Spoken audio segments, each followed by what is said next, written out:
It's in Egloskerry, which is about 5 miles out of Launceston. There's a lovely church here with a tower that you can see just outside the property. You've got a primary school as well, and it's a very nice community.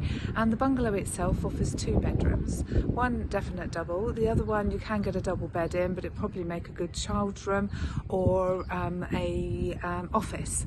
And there's a shower room along with open plan kitchen, living room. It is small, but it is really sweet. It'd make a good place for first time buyers or even a holiday home, whichever you'd desire.